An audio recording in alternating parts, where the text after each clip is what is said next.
கர்த்தராகிய இயேசு கிறிஸ்துவின் நாமத்தில் உங்கள் அனைவருக்கும் அன்பான வாழ்த்துக்கள். சுகமாய் இருப்பீர்களாக.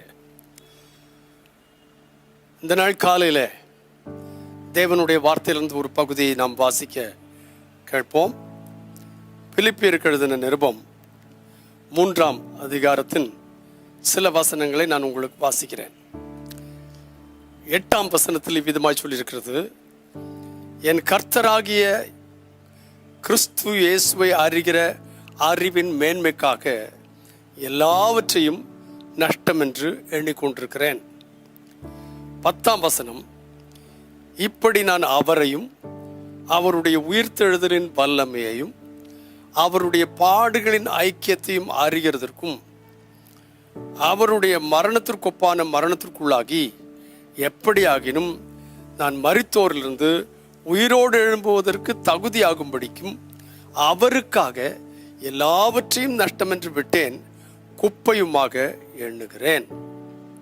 பிலிப்பியருக்கு எழுதின நிருபம் பல அநேக நிருபங்களைப் போல அப்போஸ்தலனாகிய பவுல் சிறைச்சாலையிலிருந்து கொண்டு எழுதுகிறார். அவர் ஒரு பெரிய ஸ்காலர், வேத பண்டிதர், சட்ட நிபுணர், கமாலியலின் பாதப்படியில் இருந்தவர், சனகரிம் சங்கத்தில் காணப்பட்டவர், ஒரு சிறந்த அறிவாளி. ஆனால் அந்த சிறந்த அறிவாளி என்ன சொல்கிறார் என்று கேட்டால், இந்த அறிவெல்லாம் எனக்கு பெரிய காரியம் கிடையாது. அவர் சொல்லுகிறார், இயேசு கிறிஸ்துவை அறிகிற அறிவுக்காக எல்லாவற்றையும் என் கர்த்தராகிய கிறிஸ்து இயேசுவை அறிகிற அறிவின் மேன்மைக்காக எல்லாவற்றையும் நஷ்டம் என்று எண்ணிக்கொண்டிருக்கிறேன்.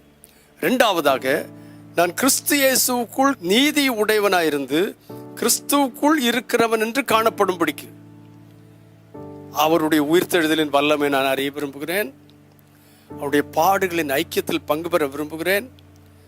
அவருடைய மரணத்திற்கொப்பான மரணத்துக்குள்ளாகி எப்படியும் நான் மரித்தோர்ந்து உயிரோடு எழும்புவதற்கு நான் தகுதி உள்ளவனாயிருக்கும்படியாக கடைசியில் சொல்கிறார், அவருக்காக, என் இயேசுநாதருக்காக எல்லாவற்றையும் நஷ்டம் என்று விட்டேன், குப்பையாக எண்ணுகிறேன்.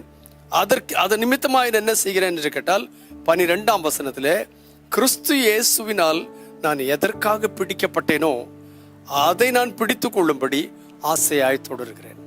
இந்த காலவேளையில் எனக்கும் உங்களுக்கும் சேர்ந்த அப்போஸ்தலனாகிய பவுல் நல்ல ஒரு முன்மாதிரி ஆயிருக்கிறார்.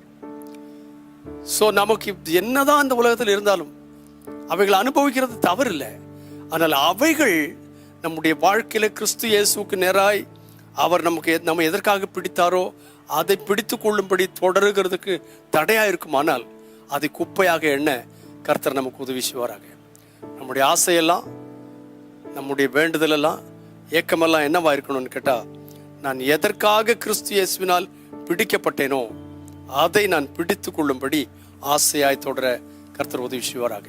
பரிசுத்த பிதாவே, இயேசு கிறிஸ்துவின் நாமத்தினாலே ஆண்டவரே, உண்மை அறிகிற அறிவுக்காக எல்லாவற்றையும் குப்பையாக எண்ணுகிறதுக்கு மாத்திரமல்ல, நான் எதற்காக பிடிக்கப்பட்டேனோ அதை பிடித்து கொள்ளும்படி ஆசையாய் தொடர எனக்கும் எங்களுக்கும் கிருபை தருவீராக. நாங்கள் கடைசி நாட்களிலே வாழ்கிறோம், உமக்கு பிரியமாய் வாழ உதவி செய். சகலரையும் ஆசீர்வதியும் இயேசு கிறிஸ்துவின் நாமத்தில் பிதாவே, ஆமென், ஆமென். God bless you. ஆசையாய் தொடருங்கள். எதற்காய் பிடிக்கப்பட்டீர்களோ அதை பிடித்து கொள்ளும்படி ஆசையாய் தொடருவோம். கர்த்தர் நம்மை ஆசீர்வதிப்பாராக. ஆமென்.